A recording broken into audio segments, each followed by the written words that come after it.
My little brother was a child bridegroom. When we were kids, my father used to beat us both. I would hold him in my arms, shielding him from the blows as I took them all myself. As the fists and kicks rained down, I gently coaxed him. Be good, don't cry. It doesn't hurt, brother's fine. Later, when he pinned me to the bed and did whatever he wanted to me, it was still me whispering to comfort him. All right now, don't cry. Brother doesn't hurt. If you want to keep going, then go ahead. I just finished a dirty job, blood still staining my fist, stepping out of a shadowy alley. And right there on Wa Plaza, where every inch of land cost a fortune, a new ad was playing on a giant LED screen worth hundreds of thousands a day. The man in the ad was breathtakingly handsome, so sharp his beauty felt like a blade.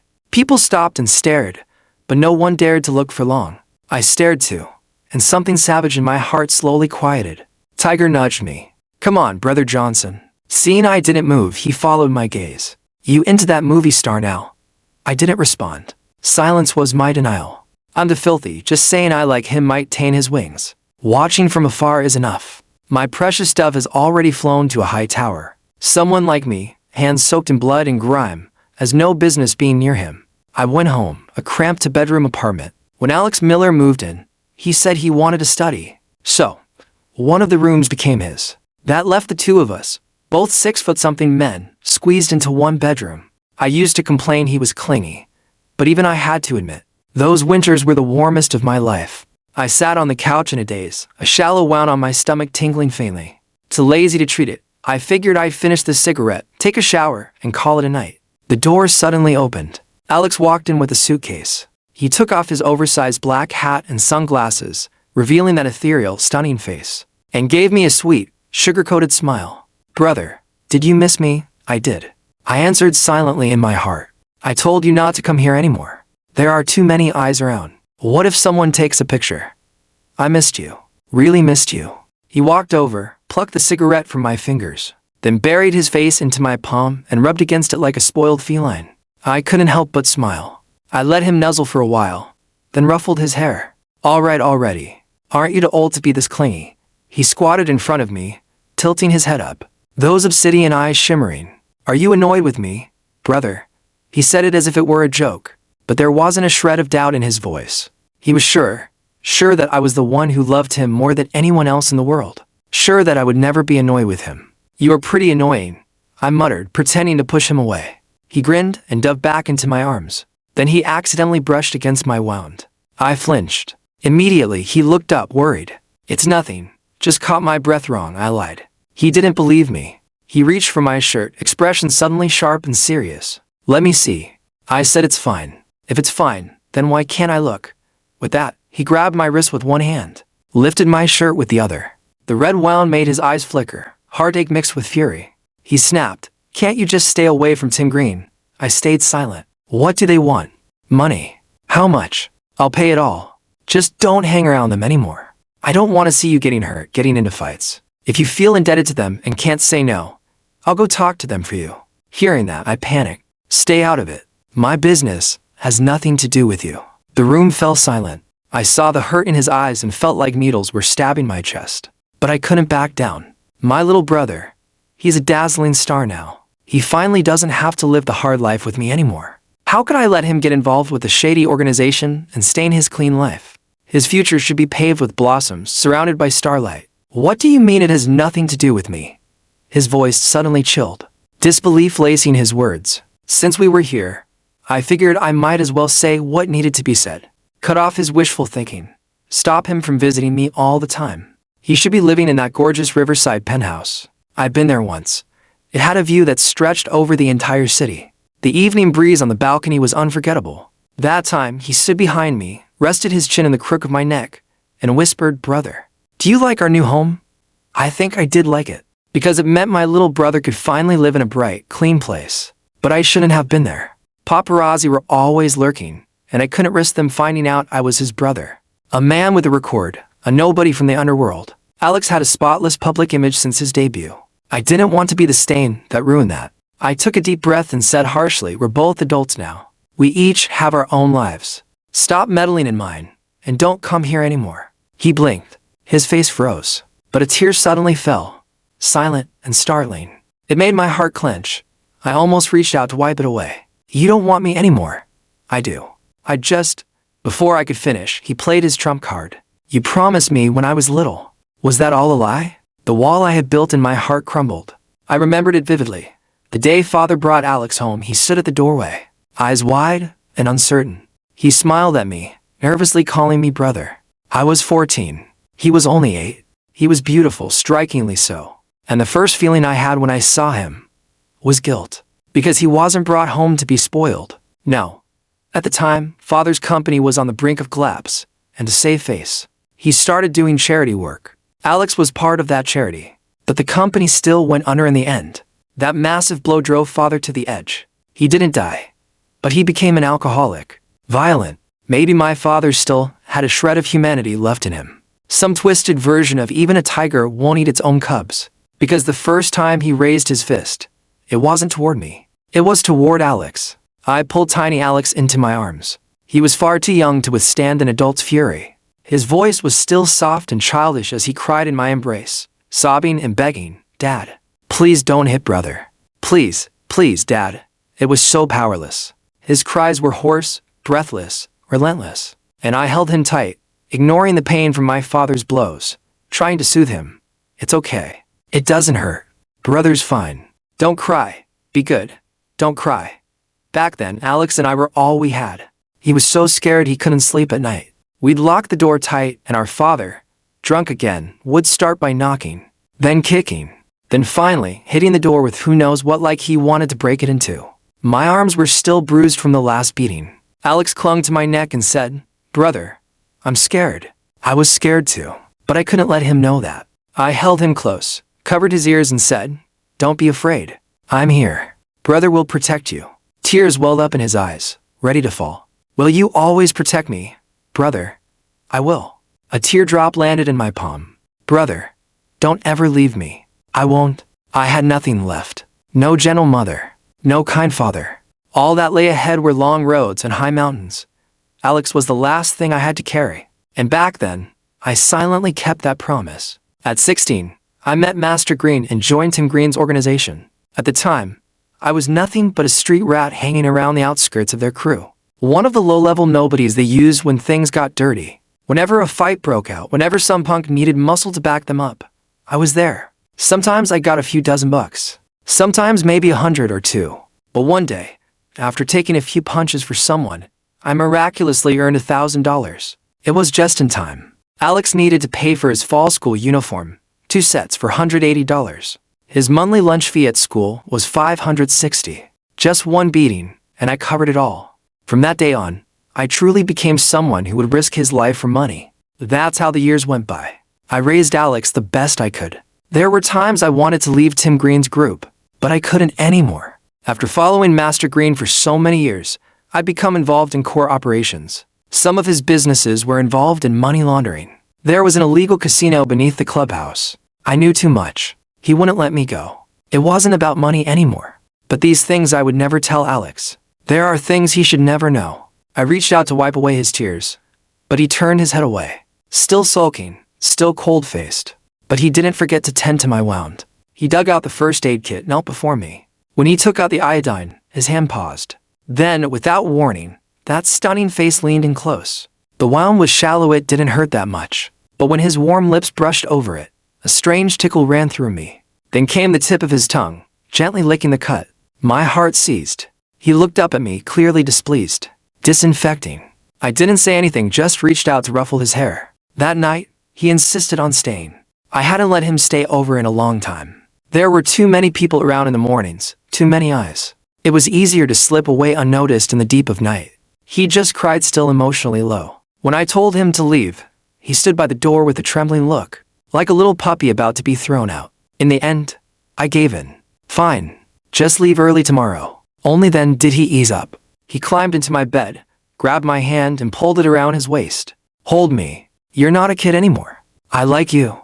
He paused, then corrected himself. Hold me, or I'll have nightmares. I believed him. When he had just debuted, his schedule was brutal. He'd often call me in the middle of the night, sounding so pitiful. I thought my heart would melt. Brother, I'm scared. If only you could hold me. Hearing his quiet sobs on the other end made my nose sting. I comforted him, I'll stay on the phone with you until you fall asleep, okay, okay. The line would go quiet after that, but every now and then, I'd hear him whispering my name, like he was just checking I hadn't hung up. The trauma from our childhood had never healed. In the darkest nights, it was still just the two of us, clinging to each other for warmth. Last night, surprisingly, I slept deeply. When I woke up, he was gone. On the table was a breakfast he'd bought for me. Underneath it, a bank card. I checked, $3 million inside. I laughed softly and felt strangely proud. See? I really did raise Alex well. He's all grown up now like a crow who brings food back to its aging parent. I tucked the card away carefully. Right then, a message popped up on my phone. It was from Tiger. He sent me an address. Today's job. We went to a bar. The owner owed Master Green $1.7 million in gambling debt still hadn't paid. Violent debt collection had become routine. I stood off to the side, smoking, watching them trash the place. There was no anger in me, just a dull, unspeakable exhaustion. It always felt like life wasn't supposed to be like this, but maybe this was the only way it could be. By the end, the bar was a wreck. No light could pierce through the closed doors. It was broad daylight outside, but in here, darkness reigned.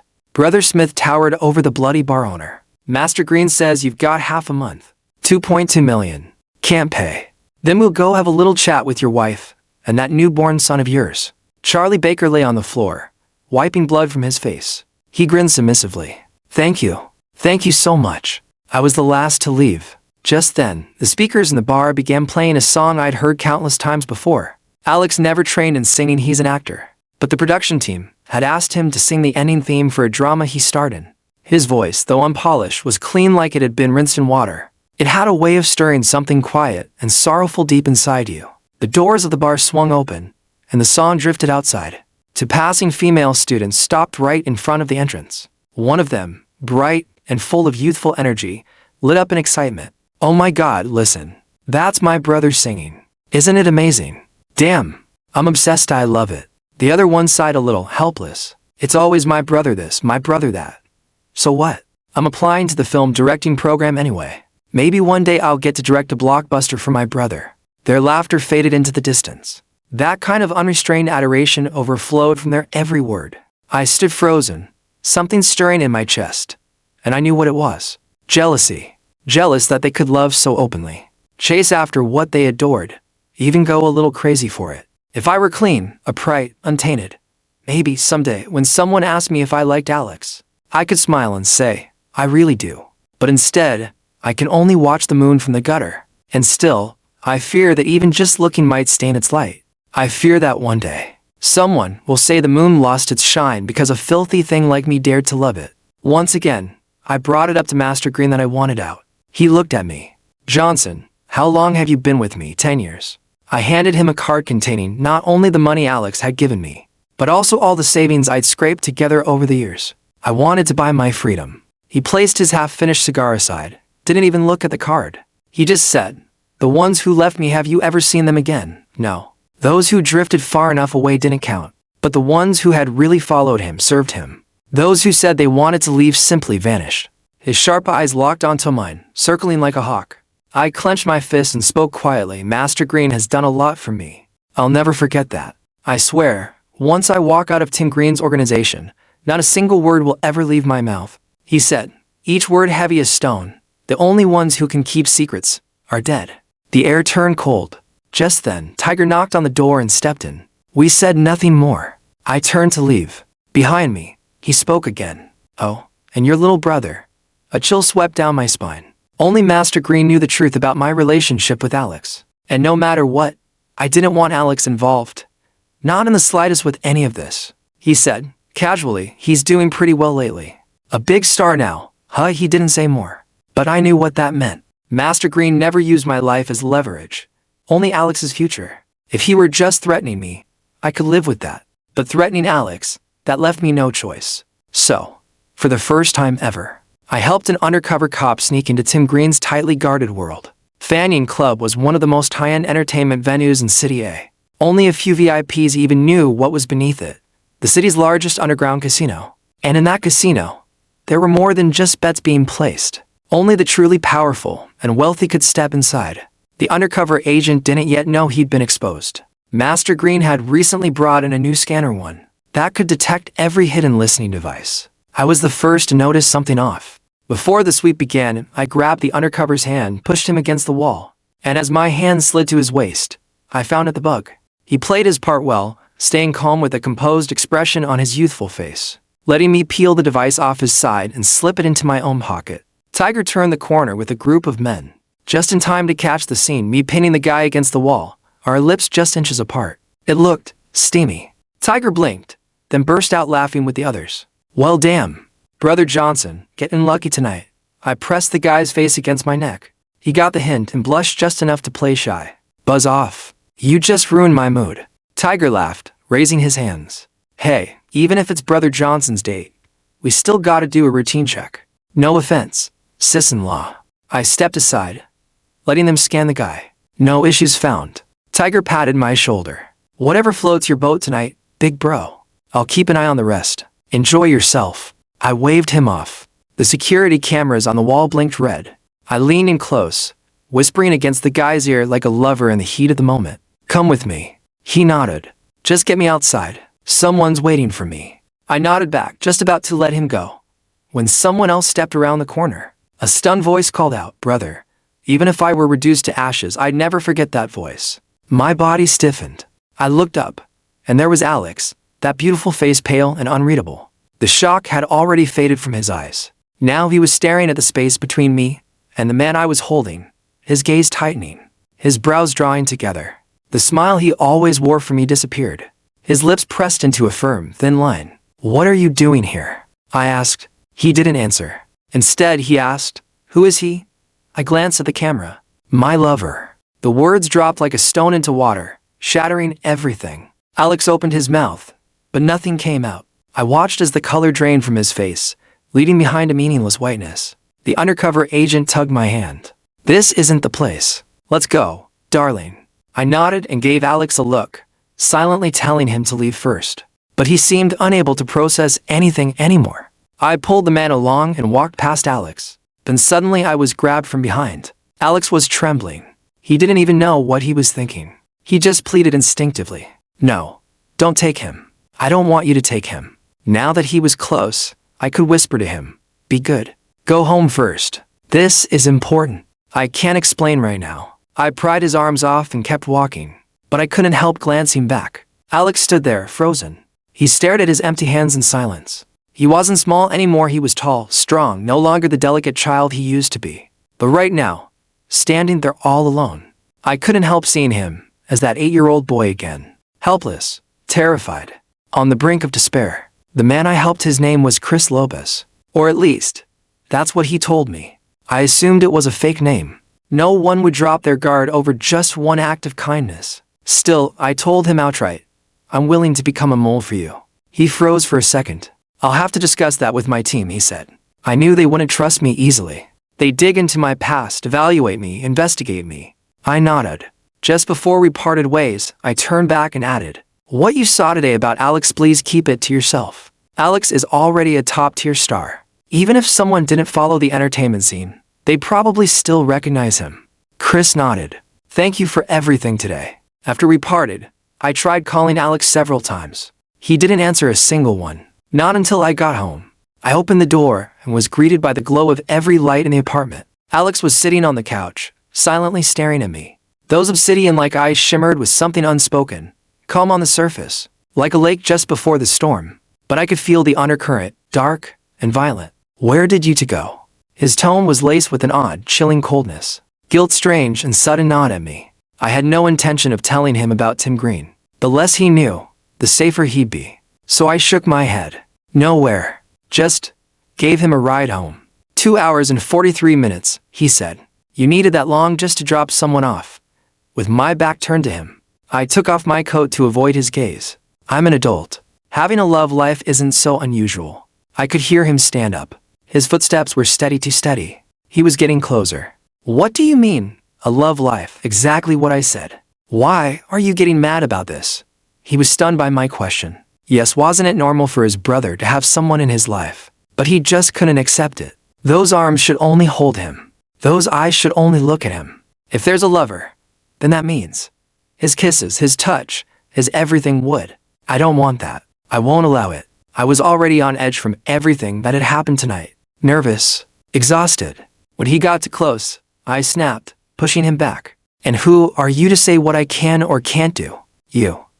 I didn't get to finish. He kissed me. There was no pattern to it, no finesse. Just warmth and desperation, crashing down on me like a flood.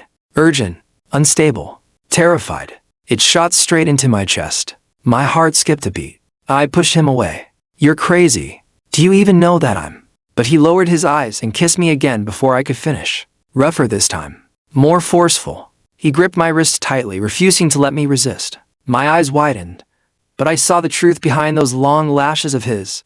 They were trembling. So was he. He was scared, confused, completely lost. I stopped struggling. Let him kiss me. When he finally let go, he froze. That moment of reckless impulse had passed. And now, clarity and shame swept over him. He looked at my lip, torn and reddened by his teeth. His cheeks flushed, burning with disbelief. Those bright eyes widened, stunned by what he had done. You. I started. But the second I spoke, he bolted, scrambling for the door like his life depended on it. I stared at his retreating figure. It was clumsy, frantic. I didn't know what to say. Didn't know whether to be angry or amused. I chuckled. Just a little. The smile tugged at my lips and pulled on the cut. It stung. I touched it, dazed. My mind a blank. Too many thoughts. None clear. In the end, I could only curse. That damned rat. Chris eventually reached out again. We agreed on a new rendezvous point. It was a high-end club, one that didn't belong to Master Green. Chris said this kind of place was actually less suspicious. A shady spot like this.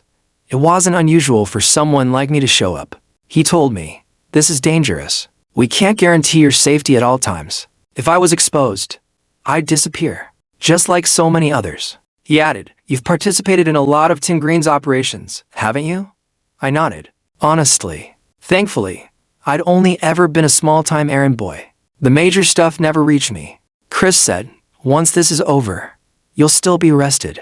But becoming an informant will count as atonement. I'll file a report to request a reduced sentence. Thank you. I stood up to leave. But Chris stopped me. One last question. Why? It wasn't part of his job to ask. And his question wasn't clear. But I understood. I thought for a moment. Because some things are more important than I am. More important than your life. Yeah. I said. More important than me. But nothing's ever that simple. The places I used to frequent. The people I used to meet. I found myself hesitating around them now. Feeling exposed. On edge. One day, Tiger whispered to me. Last week at the Wailuan deal, we caught 'em all. That was top secret, way beyond our clearance. Even so, rumors spread. My hand clenched around the listening device in my pocket. A thin layer of sweat formed on my back. I tried to stay calm. What happened to him? Tiger grinned dark and toothy. What do you think happened? My heart dropped. I nodded, pretending to brush it off, and lowered my head to check my phone. There was a message from Alex. My fingers twitched, but I didn't reply. After that kiss, he'd sent a message. Are you mad at me? I never replied. Just thinking about it felt like opening Pandora's box. Everything burst out, chaotic and endless, flashing bright and painful. But anger? No. I couldn't find any anger in me. I stared at the chat window, zoned out, about to turn off my screen when the phone vibrated again. One more message. Pay attention to me. Like an ant crawling over a nerve. It stung. It itched. I smiled, involuntarily, then quickly pressed my lips together. Not now. Not like this. Neither of us should have opened our hearts at a time like this. Still, I touched the screen gently before tucking the phone away, and looked out the window at the storm. Maybe this rain would drown me, or maybe it would wash me clean. But whatever happened, I couldn't let Alex stand in the storm with me. If I disappear, I want to remain in his heart not as a stain, but as a brother. He'll fall in love with someone new. Live a life that's perfect and bright. Just remember me. He doesn't have to love me. Things had gotten tense internally, but no concrete details ever trickled down to our level. According to Tiger, there were changes happening at the top. Master Green had ordered everyone to lay low for a while. I nodded, and that night, when I met with Chris, I handed over everything I could give him. Chris looked troubled as we met. Be careful, he warned me. Watch yourself these days. I immediately sensed something off. Something's wrong? I asked. He nodded, and my stomach clenched. I turned to look out the window, trying to distract myself, only to catch a glimpse of a familiar van parked outside. It was Alex's company vehicle. Was Alex here? I froze. Chris had finished discussing everything and said, "Let's go." But I lit a cigarette. "You go ahead. I'm not in a rush." I hadn't seen Alex in nearly half a month. I mean the real Alex. Not the one I watched every day on TV. But no amount of television could ease longing. So I waited for him to finish his dinner, climb back into the car. Just 6 steps between the stairs and the van. Maybe I could catch 1.5 seconds of him. That would be enough. But I waited, and he never came out. Eventually, my bladder began to protest, so I left the private room to find a restroom. That's when I heard a commotion behind me, from the far end of the hallway. Someone yanked a door open. Loud, messy. I turned around and saw Alex stumble out, flushed and dazed. That always pristine face was now tinged with red. His eyes, usually so clear, were unfocused, lost in a haze of confusion. We locked eyes. He blinked slowly, as if trying to figure out whether I was real or just a hallucination. It wasn't until I ran up, grabbed his wrist, and pulled him into my arms that he exhaled hard, hot breath spilling across my neck. "Brother," he whispered, "take me away. I don't feel good. Please take me away. Brother. I looked up. His agent had chased out behind him. He was one of the few who knew about Alex and me. After all, he was the one who'd taken Alex away from me years ago. Back then, out of the dozens of contracts on the table, he made a promise. If Alex signed with him, he'd never force him to compromise his values. Even though his offer wasn't the highest, Alex chose him. He once told me, "You need to stay away from Alex. You know as well as I do being close to you won't do him any good. You're just a burden." I didn't argue. That had been my plan all along. I just reminded him, "Keep the promise you made. Other than that, I won't stop you from making your money." What I didn't expect was that even after Alex had made him more than enough money, he still wasn't satisfied. I stared him down, hatred rising in me like a blade. For the first time, that seasoned agent looked uneasy under my gaze. Knowing he was in the wrong, he let me take Alex without a word. In the third-floor room, Alex clung to my neck, shivering with discomfort. Sweat clung to his fringe. That flawless face twisted with pain. His lashes trembled violently. "Brother," he whimpered, "help me. Please." Looking at him like that, my heart ached. I wanted to give him everything, just so he'd stop hurting. The crystal chandelier above us flickered through my blurry vision. Alex, barely conscious, moved without any control. I've always had a high pain tolerance. Years of knives and batons had taught me how to grit my teeth and endure. But this kind of shameful pain, was no less intense. I gasped like a drowning fish. When I couldn't take it anymore, I bit into my own arm. But when Alex leaned down and kissed me, I softened. No teeth, just a gentle response. He murmured again, "Brother, I love you. I really love you. You're so warm. Don't let go." I didn't want to, but my legs, hooked around his waist, were already numb. They gave out. He caught me, held me up. Wave after wave of pain and unbearable pleasure swept through me. And then, that urge I'd suppressed earlier came rushing back. "I need the bathroom," I gasped, nudging his waist. "You wait." Still out of it, he hugged me tighter as soon as I tried to move. My moan was muffled against his shoulder. He kissed me again, deep, wild, unstoppable. "Don't leave. You're not allowed to go." "I'm not leaving. I just need the bathroom. I'll be right back." But he wasn't hearing me. His eyes, those gorgeous eyes, were fogged with lust, completely detached from reason. "Don't go. You can't." I was almost begging him. "Please, don't humiliate me like this." I didn't want to lose face, at least not like this. Finally, it all exploded.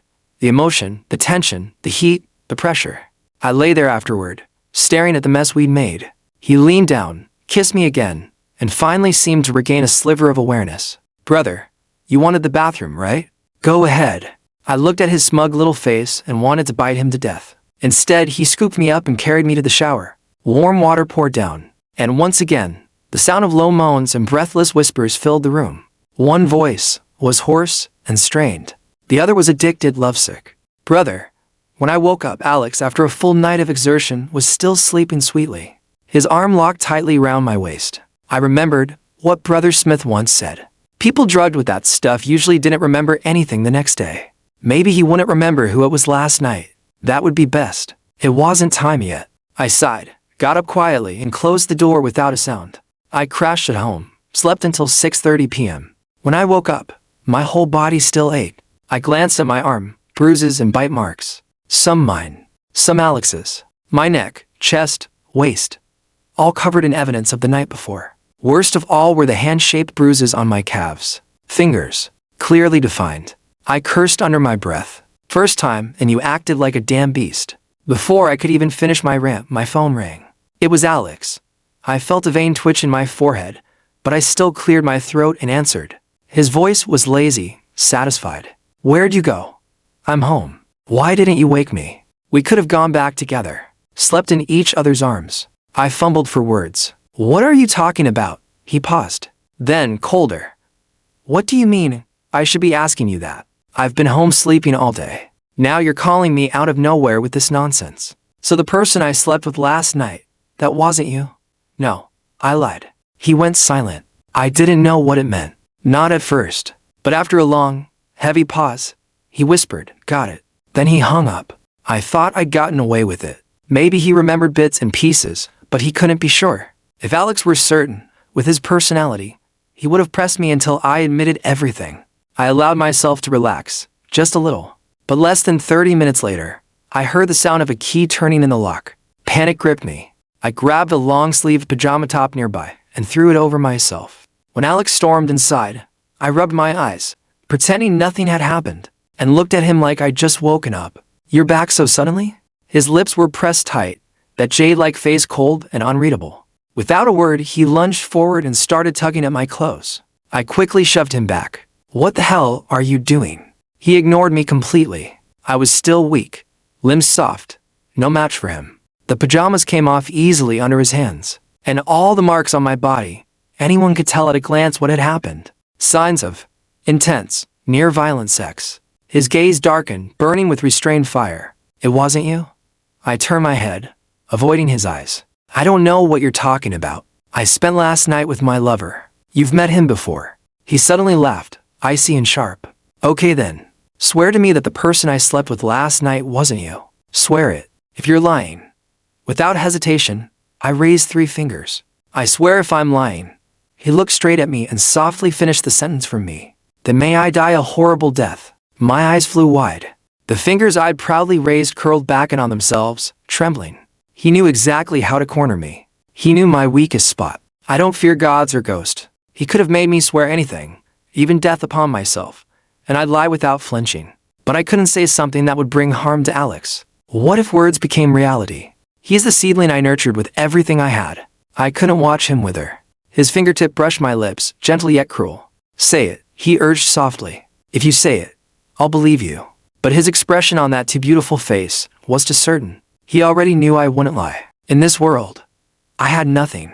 No dignity, no fear, no attachments. Except Alex. Everyone knew that. So they all used him as leverage. Master Green did.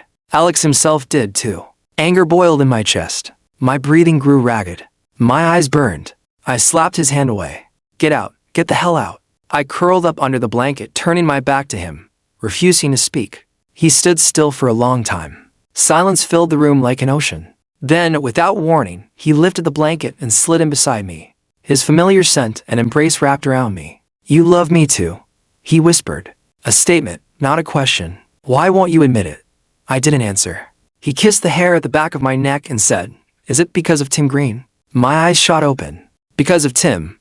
You can't leave. Because you're afraid your past would dirty me. That's why you won't admit it. That's why you won't come to me. Right, brother.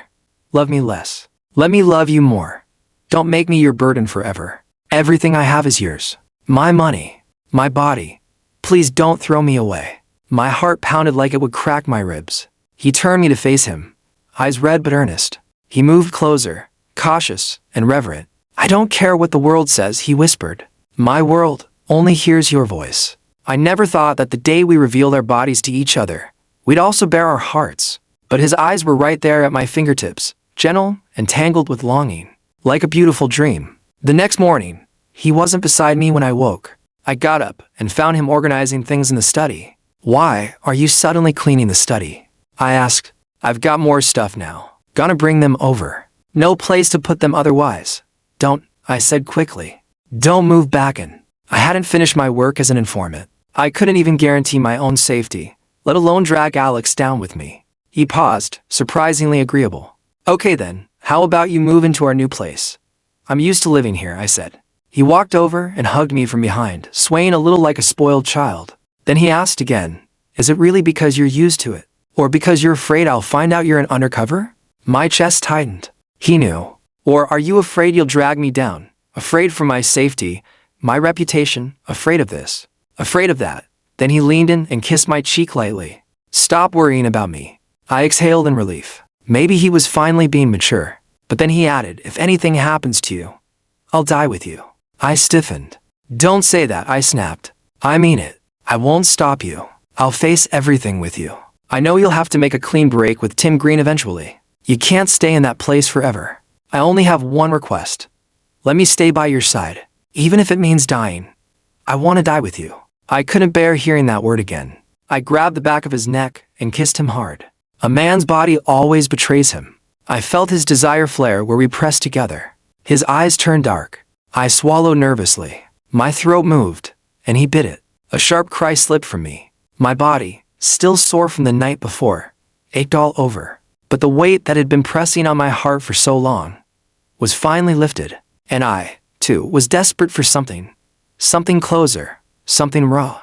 Something that could let everything out at once. He pressed me down on the bed we had shared for years. This time, he was sober, far gentler than when he'd been out of it. But when emotion surged deep, he still lost control a little, seeking retribution. The pain returned. I gritted my teeth and bit into my arm again, trying not to cry out in this old apartment building with thin walls. Seeing my expression, Alex, who had been drowning in desire, suddenly sobered. He looked at me, at the way I bore the pain in silence, and stopped moving. Something inside him was about to overflow. When I looked up again, his face was already streaked with tears. I reached up with trembling hands and tried to comfort him. What's wrong? He wrapped his arms around me tightly. Why do you have to love me so much? Why do you always endure everything alone? I blinked and cupped his face, kissing him softly. It's nothing. Brother doesn't hurt. Really. But the tears kept falling, like broken pearls, until they pooled around my navel, forming a small whirl of water. I couldn't take his melancholy anymore. I flipped us over, straddling him, moving, again and again, then kissing him deeply, roughly. The tears still came, though slower now. I slapped his cheek gently. Still crying, he sniffled, then said honestly, no. I'm just crying because it felt too good. Later, I asked how he found out I was working as an informant. He rubbed his nose, guilty. Your little lover. I froze. You followed him. He deflected. Are you hungry? I'll make you something. I just stared at him. After a moment, he gave in. Yes, I had someone follow him. Later, I found out he went to the police station, connected it with the stuff about Tim, and I figured it out. Then he pulled out a USB drive. Take me to meet him. I've got something to give him. I took it from him, lips tightening. I'll go. You shouldn't get involved. His brows whereupon, clearly about to argue. But I leaned over and kissed him. Be good. You're too high profile right now. It's not appropriate for you to be involved in this. His face fell. So I still can't help you. Pouting. Sniffling. I'm so useless. My heart softened instantly. I pulled him into my arms, comforting him. You've already helped me more than enough. I gave the USB to Chris. It contained footage provided by a once famous actress. In a dark room, a few obese men sat and chatted. Some scenes were graphic. Faces of powerful figures were captured on camera. Tim had always had deep roots in City A, backed by powerful protection. This footage completed the puzzle, a damning piece of evidence. The actress had once been a national sweetheart. Then she fell into disgrace, used and discarded. Now, she drifted in and out of lucidity like a broken doll. She didn't even have the courage to fight back. The men who destroyed her could erase her with a snap of their fingers. Until she met Alex. The current king of the entertainment world stood in front of her and said clearly, I'll help you.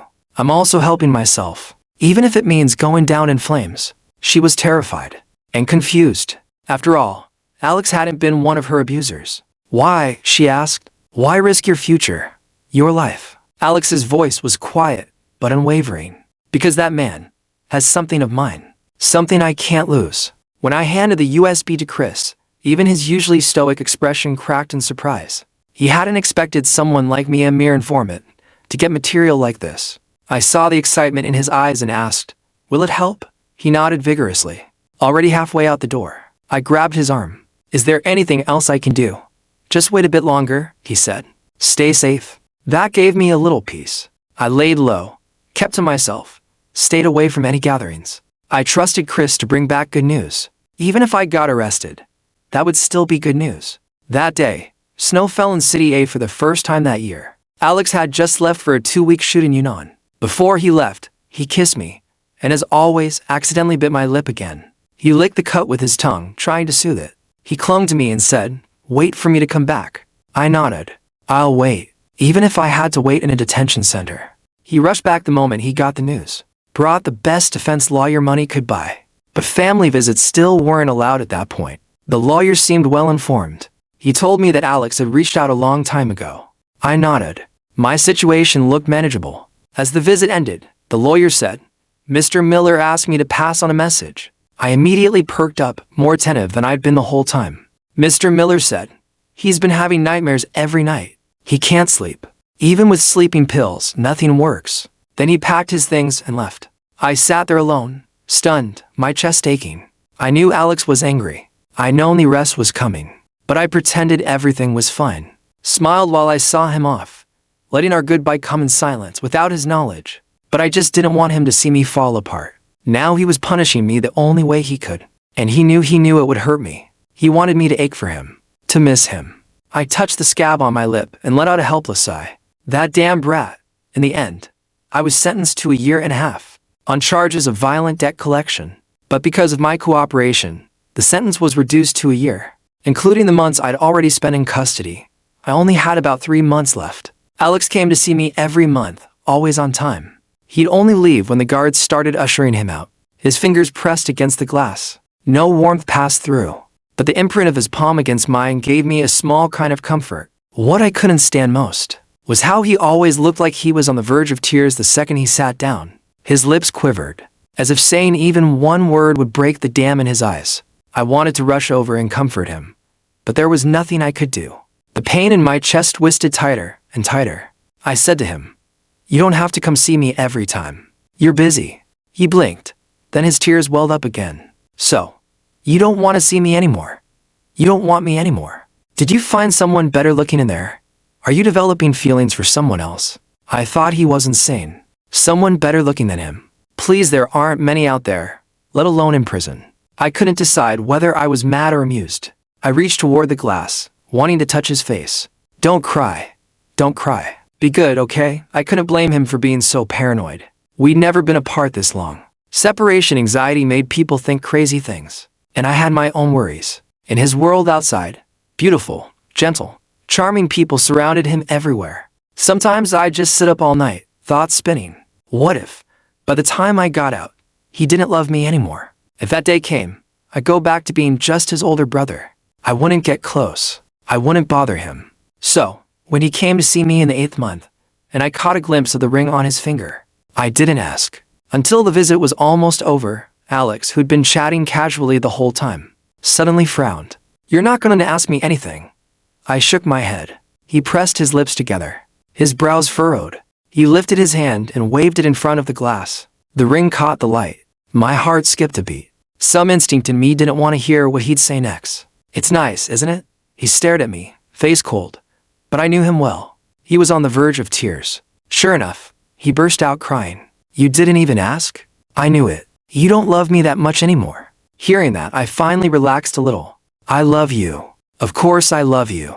Then he pulled out the necklace hanging around his neck. On it was a matching ring, identical to the one on his finger. Sniffling awkwardly, he said, "It's yours." That knot in my heart loosened all at once. It felt like I'd been wrapped in warm water, my whole body softening, heart aching sweetly. "When you get out, let's go get married abroad," he said. "I've made a lot of money, enough for us to live for the rest of our lives. I'll quit being a celebrity. I'll stay by your side, always. Let's find somewhere. No one knows us. Just the two of us." His eyes were so bright, and they only reflected me. Only me. They were dangerously captivating. Just like when he was 8, clinging to my neck with blind trust and devotion. A vine determined to grow with, and die with, the tree it wrapped around. I meant to smile, but his feelings infected me. A single tear slipped down. "Okay," I whispered. The day I got out, he came to pick me up. He was cold to the touch, clearly had been waiting a long time. I couldn't help but reach out and touch his face. Why didn't you wait in the car? He wrapped his arms around me tightly. So tight my ribs hurt. I just wanted to be closer to you. I hugged him back. Close enough now. He sniffled and muttered, not even close. Not nearly close enough. I kissed him. In the back of his Panamera in the spacious, sun-filled home he'd bought. We made up for every second of that missing year and 3 months. I never liked floor-to-ceiling windows. The cold glass pressed against my chest and cheek was uncomfortable. But Alex's body was warm. His arms wrapped so tightly around me, like I was something he'd lost and found again, and he couldn't bear to let go. His tongue brushed my ear, and he whispered my name like a treasure. Brother. When I woke, he was still holding me. Those arms, strong and firm, the muscle lines of a grown man, mature and sexy. I touched them and smiled. I did a good job, huh? Raised my little brother well. He slipped a ring onto my finger. You're wrong. I'm not your little brother. Then what are you? He grinned. Your childhood husband. I narrowed my eyes, thinking. That made a strange kind of sense. Just as I was about to reply, Alex hopped off the bed. A moment later, he came back holding a thick stack of papers. He dropped them in front of me. I squinted. Property deeds, real estate documents, fund portfolios, shops, houses, stocks. He looked at me seriously. They're all yours. I opened my mouth to say it wasn't necessary, but he pulled my hand in and kissed it. Keep taking care of me, he said softly. Our rings clinked together, and in the shadows beneath his lowered lashes, a love so deep, so endless, shimmered quietly. Don't abandon me. He said the same words when he was 8. And back then, my answer was, I won't. I never will.